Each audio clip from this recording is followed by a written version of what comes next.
시간에도 오신 여러분들 위해 특별한 하나님의 사랑, 은혜가 넘치기를 주의 이름으로 축원합니다.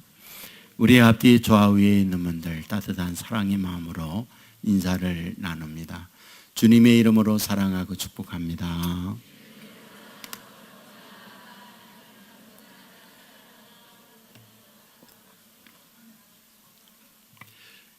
오늘 같을 때 기도하는 게 시험에 들게 하지 마옵소서 이렇게 기도하죠. 비 오니까 갈까 말까 시험에 들잖아요. 시험을 이겨오신 여러분을 위해 특별한 하나님의 은총이 넘칠 줄 믿습니다. 제가 작년도에 그릿이라고 하는 책을 한번 소개해 드렸던 적이 있거든요. 근데 제가 읽어보면 참 좋다 하는 생각이 들어서 다시 한번 간단하게 소개를 드리고 싶어요. 안젤라라고 하는 분이 있었거든요. 이분은 펜실베니아 대학의 심리학 교수로 지내는 분이에요. 근데 이분이 여기에서 이렇게 시작을 합니다. 미국의 사관학교가 있잖아요. 육군 사관학교를 웨스트 포인트라고 얘기합니다. 근데 그 사관학교에 1년에 입학을 위해서 지원하는 젊은이들이 대개는 14,000여 명 정도 된다고 해요. 근데 아무나 지원을 하는 게 아니라 SAT 성적이 좋아야 돼요. 우리식으로 말하면 수능 시험이 우수해야 합니다. 동시에 3년 동안 자기의 고등학교 내신이 들어가요. 단순히 성적만이 아니라 생활기록부가 첨부가 됩니다. 그것만이 아니고 상원 의원이든 하원 의원이든 아니면 부통령이든 소위 정치인의 추천서를 받아야 해요. 거기에다가 건강한 체력을 갖고 있어야 합니다. 그러니까 그것만 봐도 상당한 우수한 인재들이 바로 이 웨스트 포인트 육군사관학교에 지원한다 하는 걸 알 수 있잖아요. 그런데 서류 심사에서 근 만여 명 떨어집니다. 4,000명을 가지고 심청 인터뷰를 해요. 그래서 최종 합격자가 1,200명 정도 됩니다. 근데 이제 1,200명이 들어가잖아요. 그리고 2달 동안 이제 훈련하는 과정이 있어요. 그 훈련하는 과정을 뭐라고 말하느냐 하면 비스트 베럭이라고 한다고 그래요. 근데 이 비스트 베럭이라고 하는 이 과정은 어떠냐? 일단 들어가서 2달 동안을 외부의 접촉이 다 차단이 돼요. 전화도 안 되지, 친구들과 연락도 안 되지, 가족들과 통신도 되질 않아요. 거기다가 혹독한 훈련이 시작돼요. 5시에 기상, 그리고 밤 10시에 취침을 하게 되는데 그 과정이라고 하는 것은 눈코 썰 데 없는 엄청난 빡빡한 스케줄로 진행이 되는 거예요. 간단하게 식사하고 이어서 암기해야 할 과목, 그 다음에 군사훈련의 혹독한 과정. 놀라운 사실이 뭐냐, 이때 많은 경우가 탈락이 되는데 어느 정도 탈락하느냐, 5명 중 1명은 여기에서 주저앉아요. 그러니까 이 과정을 마친 사람들이라고 하는 건 대단한 훈련의 과정을 통과한 사람들이다 말씀을 드릴 수 있죠. 그런데 엔젤리라고 하는 사람은 이 부분을 이야기하면서 굉장히 중요한 이야기합니다. 그 훈련의 과정을 마친 사람은 IQ가 얼마냐, 어떤 집안의 아들이냐, 또는 어떤 개인적인 실력과 능력을 갖고 있느냐 하는 것과는 관계가 없다 이렇게 얘기합니다. 사실 아주 중요한 것, 그것은 그릿이라고 얘기해요. 그릿이라고 하는 영어 단어의 뜻이라는 것은 끈기라는 말이에요. 포기하지 아니하는 의지력이라는 말이에요. 때로는 투지력을 가지고 끈질기게 버텨내는 힘, 이것을 그릿이라고 되어 있어요. 저는 이 부분을 보면서 갖는 생각이 있어요. 우리가 인생을 살아갈 때 보면 이런 혹독한 과정이 있잖아요. 소위 그것이 어떤 경제적 혹독한 과정일 수 있고, 어떤 건강의 혹독한 과정일 수 있고, 삶의 요정 속에 우리가 여러 가지 시도하고 기대하는 것들이 있잖아요. 그러나 그런 것들이 이루어진다면 좋겠지만 너무 한없이 약하게 무너져 내릴 때도 있잖아요. 근데 삶을 포기하지 아니하고 지속적인 그릿, 어떤 은기와 끈기 내지는 투지력을 가지고 포기하지 아니하는 삶을 산다고 하는 것, 이거 너무 중요하다, 그 생각이 드는 거예요. 저는 그거를 읽으면서 이런 생각이 드는 거 있죠. 믿음에도 그릿이 필요하구나. 우리가 신앙생활하면서 기도합니다. 기도하는 대로 응답되는 사람들도 있지만 기도하는 대로 응답되지 않는 사람들도 있잖아요. 우리가 신앙 안에서 살면서 믿음 때문에 모든 어려움과 고통을 이겨냈다 간증할 수 있는 분들도 있지만, 믿었는데 어려움이 쓰나미처럼 밀려드는 경우들도 있잖아요. 그럴 때 신앙이 뿌리처럼 흔들리면서 소위 삶을 포기하고 싶은, 소위 믿음을 정리하고 싶은 이런 상황에 내몰림을 당할 때도 있잖아요. 결국 우리에게 그릿이 필요하구나. 저는 오늘 본문을 통하여 이 부분을 보고 싶은 거예요. 여러분, 오늘 본문 15절에 이렇게 말하잖아요. 요셉의 형들이 그들의 아버지가 죽었음을 보고 말하되 요셉이 혹시 우리를 미워하여 우리가 그에게 행한 모든 악을 다 갚지는 아니할까 하고. 무슨 말입니까? 이 말씀의 배경이라고 하는 것은 요셉의 형들이 요셉에게 과거에 행한 짓이 있어요. 그것은 요셉을 괴롭히고 요셉을 미워하고 요셉을 죽이려고 했고, 또한 나중에는 요셉을 인신매매로 팔아버리는 있을 수 없는 끔찍한 행위를 형들이 행한 거잖아요. 그런데 나중에 요셉이 총리가 되어지고 난 이후에 아버지 때문에 자기들을 살려줬다는 거잖아요. 아버지가 있으니까 아버지에게 어떤 감정이나 아버지에게 어떤 실망이나 아버지에게 눈물 나는 일을 요셉이 보이지 않기 위하여, 행하지 않기 위하여 요셉이 자기들을 살려주었다, 그 말이잖아요. 그런데 문제는 무엇입니까? 아버지가 덜컥 세상을 떠난 거잖아요. 그러니까 형들이 하는 말, 우리가 살아난 것은 아버지 때문이야. 그런데 아버지가 세상을 떠나고 난 이후에 이제 요셉이 본색을 드러날 때가 됐어, 그 생각을 하는 거예요. 그래서 오늘 본문에 보면 두려워 떨고 있다, 이 말씀을 하고 있는 거잖아요. 그런데 오늘 본문에서 무엇을 발견하게 되죠? 오늘 본문에서 발견하게 되는 것, 그것은 요셉이 그 형들을 향하여 갖는 표현이거든요. 오늘 말씀에 보면 요셉이 울었다고 말하고 있어요. 그와 같은 생각을 가지고 있는 형들을 보면서 요셉이 울었다. 그리고 본문 18절 이하에 보면 그의 형들이 또 친히 와서 요셉 앞에 엎드려 이르되 우리는 당신의 종들이니이다. 우리는 종입니다. 그러니까 우리를 죽이지 말아 주십시오, 이렇게 이야기하는 거죠. 그러더니 19절에서 요셉이 그들에게 이르되 두려워하지 마소서, 내가 하나님을 대신하리이까.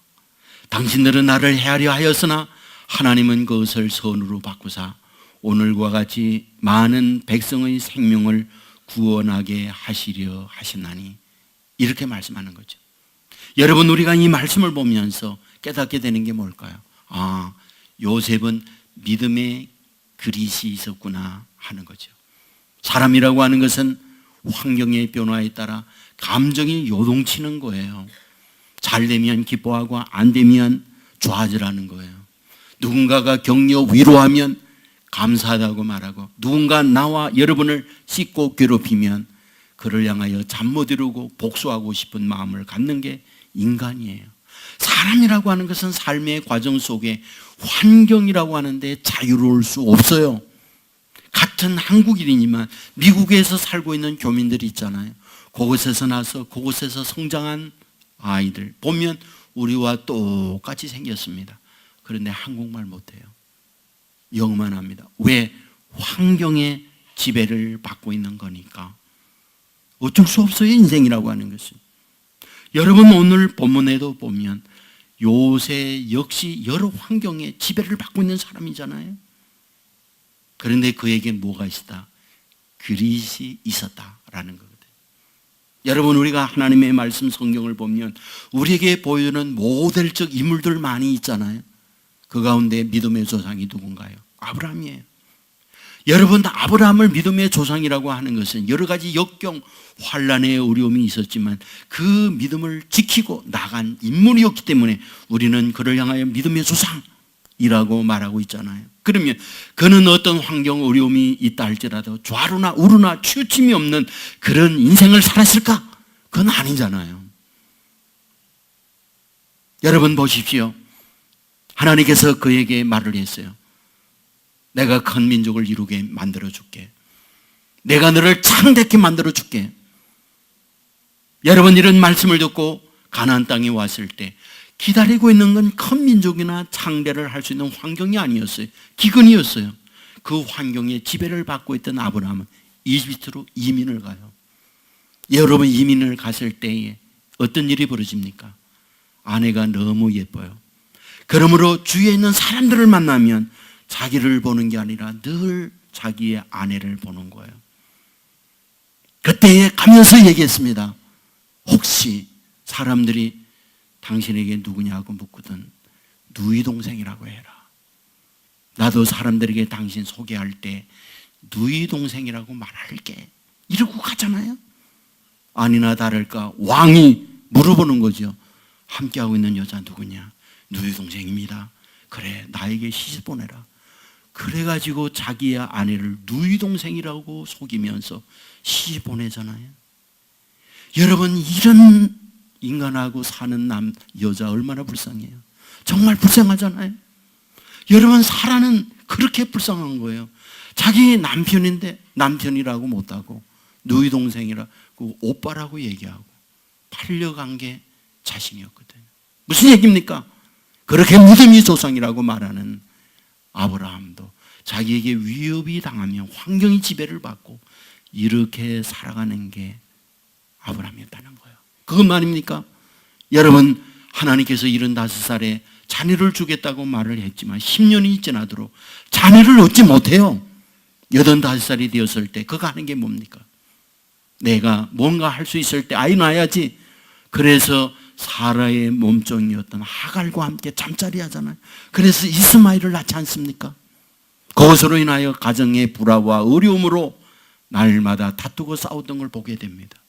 여기서 우리에게 보여주는 게 뭘까? 결국 인생이라고 하는 것은 어떤 여건, 환경에서 믿음의 조상이라고 말하는 아브라함도 자유롭지 못하구나. 영향을 받는 게 인생이구나. 이걸 보여주는 일하는 거예요. 모세는 어떻고요? 여러분 모세 그러면 하나님께서 이스라엘 백성을 끌어내기 위하여 나시린으로 세상에 보낸 사람이잖아요. 특별히 하나님이 구별하게 세상에 태어나서 그로 하여금 고통과 아픔을 겪고 있는 그들을 출애굽시키기 위하여 하나님이 미리 준비시키며 세상에 태어난 사람이 모세예요.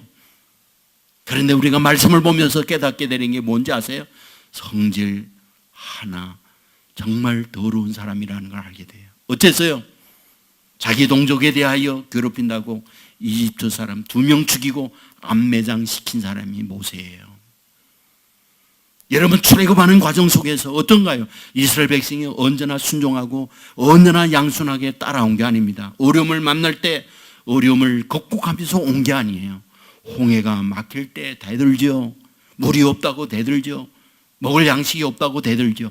이게 끊이지 아니하는 반복적 백성들의 모습이었잖아요. 다시금 오랫동안 광야길을 가면서 물이 없을 때 또 달려듭니다. 하나님 앞에 기도해요. 물 주세요. 그때 하나님께서 하는 말 반석을 명하여 물을 내라 이렇게 말씀하잖아요. 여러분 그때 하나님께서 말씀한 대로 반석을 명하여 물을 내게 했나요? 아니에요. 지팡이를 가지고 반석을 두 번 꽝꽝 내리치잖아요. 물이 나왔어요. 하나님께서 뭐라고 말합니까? 명하여 물을 내라 하거늘 내 성질대로 반석을 꽝꽝 내리친 너 가나안 땅에 못 가. 이 말씀을 하고 있잖아요. 성질이 대단해요. 화가 있는 거예요. 누군데? 바로 하나님께서 나실인으로 세상에 보냈는데 그 역시 환경에 자유롭지 못하더라. 영향을 받고 있더라. 이걸 보여주고 있는 말씀이잖아요. 여러분, 신약에 오면 12 제자 가운데 수제자가 누굽니까? 베드로예요. 그는 예수님께 정말 사랑과 칭찬을 입은 사람이에요. 가이사라 빌립보에 왔을 때 여론조사합니다. 사람들이 나에 대하여 어떻게 말하느냐. 제자들이 당시 예수님에 대한 여론을 얘기합니다. 어떤 사람은 예레미야라고 합니다. 어떤 사람은 엘리야라고 그러고 어떤 사람은 세리 요한이라고 합니다. 또 어떤 사람은 선지자 중에 한 명이라고 합니다. 그래, 그러면 너희들은 나를 누구라고 하느냐? 베드로가 얘기합니다. 주는 그리스도시요 살아계신 하나님의 아들입니다. 여러분, 이때 예수님께서 너무 기뻤어요. 그래야 칭찬합니다. 바요나 시모나 네가 복이 있구나. 이를 알게 한 이는 내 혈육이 아니라 하나님이 이런 고백을 하게 한 거야. 그리고 이어서 하는 말, 중요한 말 하죠. 너 위에 내 교회를 세우리라. 여러분, 아무나에게 이 말을 한 게 아니잖아요. 정말 그는 이런 하나님의 사랑을 입은 사람이 베드로예요. 하지만 그는 어떻습니까? 예수님을 잡기 위하여 악당들이 칼과 창을 가지고 왔을 때 그는 그 군사의 칼을 빼서 목을 친다는 것이 칼잡이가 아니니까 그의 귀를 베었던 거 아시죠? 성질 한가닥 하는 사람이 베드로예요. 여러분, 그뿐인 줄 아세요? 예수님께서 붙들려서 신문받고 매질당하고 피가 낭자게 흘릴 때에 정말 힘없고 그가 말을 한다 할지라도 그 누구도 그 말에 귀를 기울이지 아니할 하녀가 베드로를 보면서 당신도 예수 한패지라고 할 때 그가 적시하는 말, 나는 한패가 아니다. 나는 결코 그를 모른다고 말하잖아요. 하녀가 말했어요. 당신 하는 말 갈릴리 사투리를 쓰잖아. 예수님과 고향이 하나잖아 라고 할 때 예수님을 3번씩 부인하며 모른다고 배신한 사람이 누구? 수세자라고 하는 베드로예요. 여러분, 여기에서 우리에게 뭘 말해 줍니까? 인생이라고 하는 것은 환경에 지배받아요. 누군가가 격려 위로하면 감사하다고 말하고 누군가가 나에게 조롱 멸시 나에 대한 험담을 하면 잠 못 자요. 그를 향한 복수의 칼을 가는 게 인생이에요. 그뿐인 줄 아세요? 잘 되면 감사하죠. 그러나 실패 어려움을 겪으면 내 인생이 휘청거리고 흔들리는 거예요. 그리고 신앙마저 파산을 당할 때 많이 있는 거예요. 여러분, 본문에 나오고 있는 요셉은 어떻습니까? 우리가 말씀을 보면 그런 것이 없구나 하는 생각을 가질 수 있잖아요. 그러나 그렇지 않아요. 창세기 42장 21절에 보면 그가 우리에게 애를 할 때에 그의 마음의 괴로움을 보고도 듣지 아니하였으므로 이렇게 말합니다. 그런데 여기 애를 하다는 말이 있잖아요. 애를 하다는 이 단어, 이 말은 정말 절교하면서 살려달라고 하는 안타까운 표현이기도 하지만 그 내면에 자기를 죽이려고 하는 괴롭히는 형들을 향한 증오, 미움이 함께 있는 표현이 애걸이라는 말이에요. 여러분, 어떤 분이 이렇게 쓴 글을 읽어봤어요. 만일 그가 감옥에 억울한 누명을 쓰고 갇히고 있을 때 말이죠. 그는 누구도 그의 정당성에 변론을 한다 할지라도 힘 있는 자가 그를 죄인으로 고소해 놓았기 때문에 그의 말을 누구도 귀 기울이지 않잖아요. 그리고 성폭행범으로 감옥에 집어넣어서 억울한 누명 쓰고 매질당하고 고통하면서 고통의 괴로움의 시간을 보내요. 여러분들, 지금과 같이 어떤 대한민국의 어떤 감옥소와 같이 그런 소위 인권이라는 미명 안에서 죄수들을 관리하는 게 아니에요. 거기는 완전히 개, 돼지 취급을 하는 곳이 감옥이에요. 매질당하지요. 쥐벼룩이 있지요. 거기에 수많은 여러 가지 바이러스들이 있죠. 거기다 뜨거운 열기의 나라이기 때문에 몸에 온 오음이 생기고 피부 부스름이 생기고 고통과 괴로움 속에 지내야 하는 것이 그 이집트 감옥의 현실이거든요. 바로 그 절대절명의 환경 속에 있을 때 만일 형들이 면회 왔다. 얼굴이 뽀얗고 좋은 옷 입고 편안한 모습으로 면회왔다. 그럴 때 형님들 고마워요. 나를 이 감옥에 집어넣은 것은 형님들이 아니에요. 하나님이 여기 집어넣었어요. 그렇게 말할 수 있을까? 저자는 말했어요. 그러지 못했을 거라는 거예요. 감옥에 있을 때 많은 형들이 자기에게 면회에 왔다면 형들에 대한 저주를 그 감옥에서 요셉도 했을 거라는 거예요. 인생은 완전하지 않아요. 별 수 없는 게 인간이에요. 여러분, 이런 현실을 살고 있는 우리가 정말 흔들리지 않고 다시 서는 것, 끈질기게 붙드는 것, 그게 믿음의 그릇이라는 거예요. 어쩌면 그것은 오뚜기와 같이 다시 회복하는 거죠. 오뚜기 알잖아요. 집어던지면 댕글댕글 굴다가도 다시 바르게 서는 것, 그게 오뚜기잖아요. 저는 배를 많이 타봤어요. 어떨 때는 20시간 이상 배를 타본 적도 있어요. 여러분, 그러면 배는 막 요동을 하다가 타 있는 사람들에게 모두 다 토하게 만들잖아요. 이번에 백령도 우리 청소년들 수련회 왔던 선생님들에게 물었어요. 멀미 안 했느냐고. 단 3시간 남짓 가는 그 시간에 아주 옛날 배와는 다르게 고급스러운 배를 타고 가면서도 멀미를 해서 다 토했다는 거예요. 여러분, 20시간 이상 배를 타보세요. 있는 거 다 나오고 마지막 나오는 게 노란물 나와요. 노란물이 뭔지 모르죠. 나올 게 없어서 마지막에 쓸개물이 나오는 거거든요. 그 쓸개물까지 저는 많이 흘려봤어요. 토해봤어요. 얼마나 고통스러운지. 그런데 배는 침몰하지 않아요. 왜? 중요한 게 평형수라는 것 때문에 그렇습니다. 이것을 쉽게 말하면 바닥짐이라고 할 수 있는 거예요. 오뚜기와 같이 배에도 밑에 엔진, 무거운 축을 중심을 잡아주도록 가장 바닥에다가 그걸 깝니다. 세월호가 침몰하는 이유가 뭔지 아세요? 그 평형수를 맞추는 물을 뺀 거예요. 짐을 많이 실으려고. 바닥 짐에 균형을 잡아주는 걸 빼버린 거예요. 중간에 짐을 실은 거예요. 그러니까 턴할 때 이 배가 한쪽으로 쏠리면서 회복돼야 되거든요. 다시 돌아와야 되거든요. 그걸 못하고 침몰한 거예요. 인생도 그런 거예요. 사람들도 그렇습니다. 사람에게 왜 파도 없습니까? 인생에 어렵고 힘든 일이 왜 없습니까? 그런데 인생을 잡아주는 바로 평형수, 바닥 짐이 있어야 우리가 바로 서는 거예요.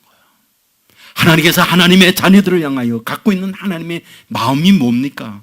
침몰하지 않는 거예요. 여러 가지 어려운 환란이 있을 때 다시 회복되고 다시 인생길을 가는 것, 이게 주님께서 원하는 바잖아요.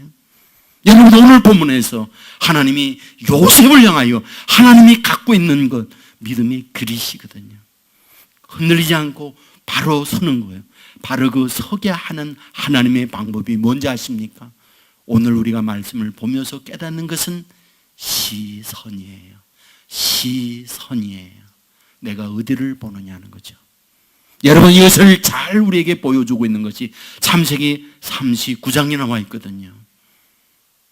그는 노예 생활로 합니다. 어디에서 생활을 하느냐? 친위 대장 보디발의 집에서 그 일을 합니다. 친위 대장이라고 하는 것은 누구? 바로의 2인자예요. 최고의 권력자예요. 권력을 가지고 돈이 있으면 어떻습니까? 자기 아내를 최고의 미인으로 맞이할 수 있는 호조권을 가지고 있는 거잖아요. 그러므로 보디발의 아내라고 하는 것은 이런 탁월한 미모를 가지고 있는 여인이라고 말할 수 있는 거거든요. 그는 청년입니다. 그는 외로워요. 힘이 들어요. 그런데 그 부인이 요셉에게 어떻게 합니까? 너무 잘해주는 거예요. 따뜻하게 말해주지요. 음식 갖다 주지요. 그러면서 본색을 드러나는데 성적 유혹의 눈짓을 하는 거예요. 여러분, 충분히 넘어질 수 있는 환경이잖아요. 외로우니까, 잘해주니까. 그런데 성경을 보면 요셉은 넘어지지 않아요. 넘어지지 않을 수 있는 가장 중요한 요소가 있죠. 그의 시선이에요. 그가 어디를 보고 있느냐 하는 거죠. 위로 격려 뛰어난 미모를 가지고 있는 한 여인을 보는 것이 아니라 창세기 39장 9절 말씀에 이렇게 말하죠. 내가 어찌 이 큰 악을 하나님께 지으리까. 하나님께 시선을 두고 있다는 걸 성경은 말하고 있어요. 물론 누명 쓰고 감옥에 갇히잖아요. 여러분 힘든 시간을 보내요. 정치범 2명이 있었습니다. 자고 났을 때 수심이 가득했다는 거 아시잖아요. 물었어요. 왜 그렇게 얼굴이 어둡냐고. 얘기했죠. 꿈 때문에 그렇다고. 그때 요셉이 그들에게 하는 말, 해석은 하나님께 있지 아니하니까 시선을 어디에 하나님께 두고 있구나 하는 걸 보게 되는 거죠. 2년의 세월이 흘렀습니다. 그가 30세가 되어졌을 때 바로가 꿈꾸잖아요. 여러분 그때 바로 앞에 섭니다. 바로는 얘기했어요. 내가 어떤 꿈이든 해몽 잘한다지. 그때 그가 하는 말, 내가 아닙니다. 하나님께서 바로에게 편안한 대답을 하시리다. 시선을 하나님께 두고 있는 것을 보게 되죠. 여러분 총리가 되었었어요. 7년 동안 풍년이 들었습니다. 창고에 가득 양식을 채워놓았어요. 그리고 이어서 흉년이 왔죠. 흉년 2년째 요셉이 39살이 되는 그때 형들이 양식을 사기 위하여 자기 앞에 선 거예요. 우리는 이럴 때 쓰는 말, 왼손은 외나무 다리에서 만난다. 진리다. 이럴 수 있잖아요. 복수의 기회가 왔으니까. 그동안 자기에게 피눈물 나게 하고 고통의 시간을 지내게 한 원인자 형들이었잖아요. 충분히 그들의 목을 칠 수가 있어요.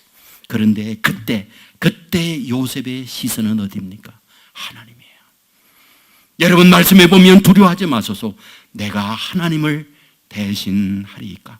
당신들은 나를 해하려 하였으나 하나님은 그것을 선으로 바꾸셨습니다. 시선을 하나님께로 두고 있어요.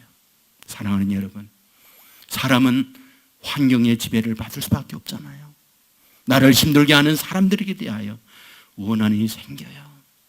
실패와 고통을 만나면 우리는 시선을 거기에 둘 수밖에 없어요. 그래서 내 인생이 휘청거리잖아요. 그런데 하나님께서 하나님의 백성들에게 원하는 게 있어요.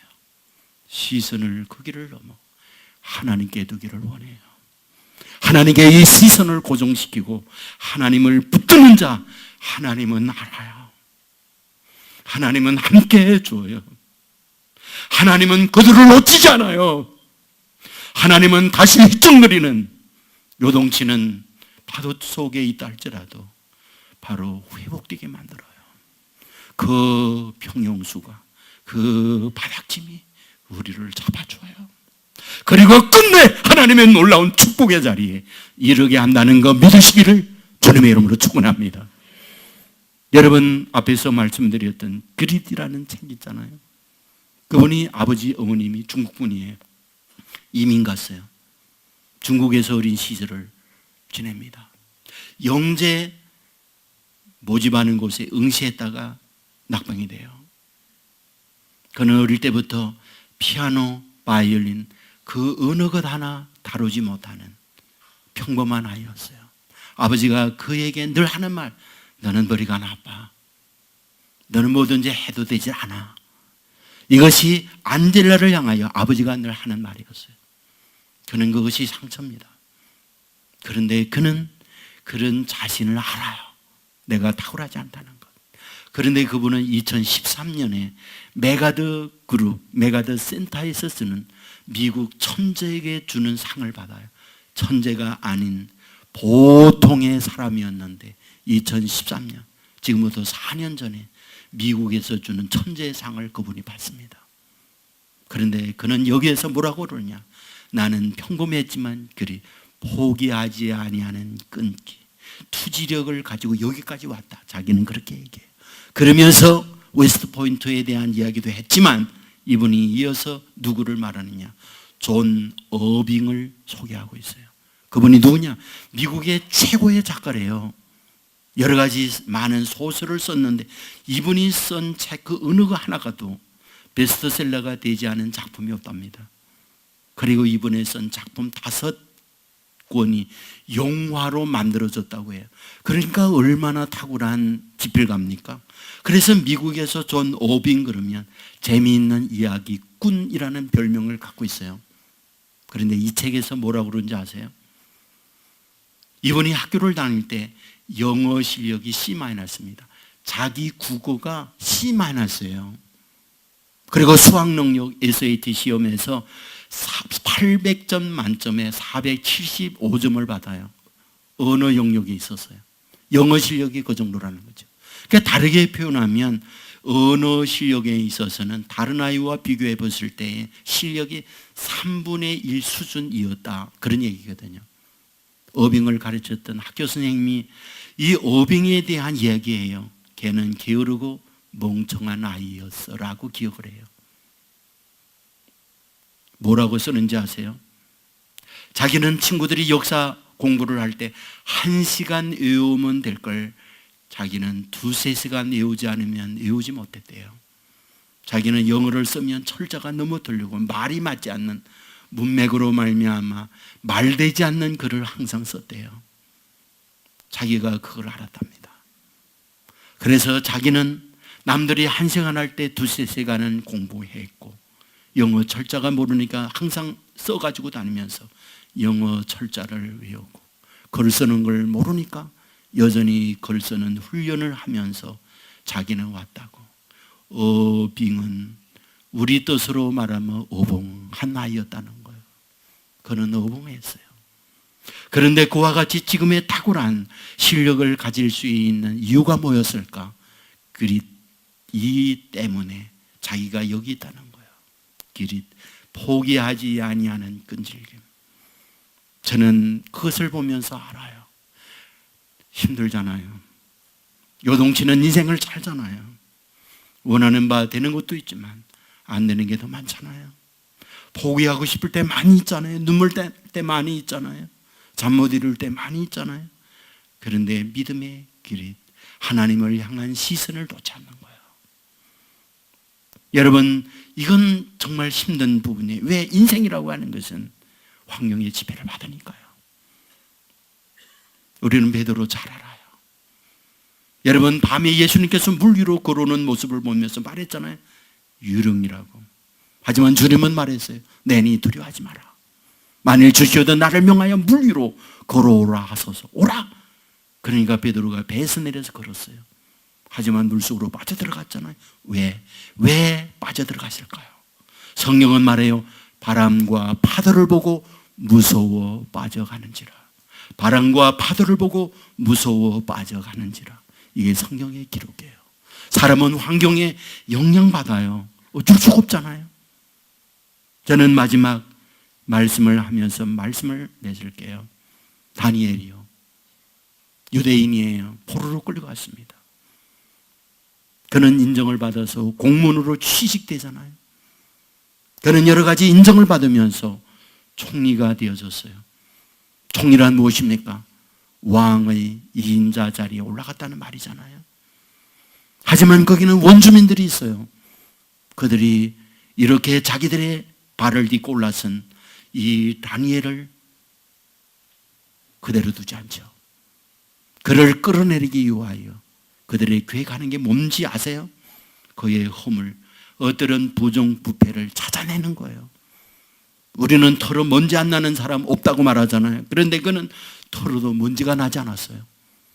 그런데 단 한 가지 허물이 있었죠. 그것은 하루에 3번씩 예루살렘을 향하여 하나님께 기도하는 거였잖아요. 이것을 가지고 그를 함정에 넣어야겠다. 음모를 꾸미게 되죠. 왕 앞에 품의서를 가지고 가서 말했어요. 한 달 동안 왕 외에 그 어떤 신에게라도 기도하는 자가 있다면 왕을 무시하는 행위이니 그를 엄벌에 처합시다. 굶주린 사자굴 속에 집어넣읍시다. 왕은 자기를 위하여 하는 줄 알고 거기다가 서명을 해요. 성경은 뭐라고 말하나요? 그곳에 어명 거기에 사인이 된 것을 알고 있으면서도 다니엘은 어떠하다. 하루에 3번씩 문을 열어놓고 기도했다. 무슨 얘기입니까? 볼 때면 보아라. 여러분, 현장범으로 붙들렸어요. 그리고 그는 굶주린 사자의 밥으로 던져졌잖아요. 여기에서 우리에게 뭘 말해주려고 하는 겁니까? 그런 환경적 여건이 자기를 정말 두렵게 떨게 만드는 환경에 있지만 그의 시선을 하나님께로 두고 있는 건 놓치지 않았다는 걸 말해주고 있잖아요. 여러분은 시선을 주님께 고정하고 놓치지 않고 있을 때 우리 하나님이 어떻게 하던가요? 굶주린 사자굴 속에 던졌었을 때 사자의 그 입을 봉하게 만들었고 오히려 털이 푹신한 쿠션이 되고 이불이 되어서 이 다니엘을 받아들이고 있는 거죠. 오히려 괴롭혔던 그들을 사자의 밥으로 던졌었을 때 뼈채 그들을 먹고 있는 걸 말하고 있잖아요. 성경은 우리에게 말하고 있어요. 히브리서 12장 2절에 보면 믿음의 주요 또 온전하게 하시는 이인 예수를 바라보자. 예수님께 시선을 고정시키라. 이렇게 우리에게 말해주고 있잖아요. 요한복음 1장 29절 보라 세상 죄를 지고 가는 하나님의 어린 양이로다. 하나님의 어린 양을 보라. 시선을 고정시켜라. 이렇게 말하고 있잖아요. 말씀을 맺겠습니다. 여러분 우리가 살면서 환난의 바람이 있어요. 환경의 지배를 받아요. 우리 눈이 그걸 봐요. 그런데 그것에 우리의 인생에 침몰하지 마라. 그 너머에 계시는 주님께 시선을 고정시켜라. 여러분 그 너머에 계시는 주님께 시선을 고정시키는 삶이 뭘까요? 저는 그것이 성령 안에서 무시로 기도하는 삶이라고 봐요. 늘 기도하는 거예요. 길을 갈 때 기도하고 어려운 환경을 만났을 때 주님이라고 말하고 잠자리에 누웠을 때 주님이라고 고백하고 이것이 시선을 주님께로 고백하는 삶이에요. 주님은 알아요. 이러한 여러분의 마음을 주님은 알아요. 그러한 여러분의 형편을 아시고 결코 절망적 환경에 있지만 끌어내리지 아니하고 다시금 배가 요동하지만 오뚜기가 굴지만 다시금 바르게 서듯 저와 여러분을 바르게 서고 저와 여러분들로 하여금 주님이 동행하면서 복된 미래를 향하여 나가도록 만들어 주실 줄 믿습니다. 우리에게 믿음의 그릇이 필요해요. 놓치지 않는, 그리하여 다시 세우는, 그리하여 주님과 동행하며 믿음의 길을 가는 저와 여러분의 삶이 되기를 주의 이름으로 축원합니다. 모두 자리에 일어나겠습니다.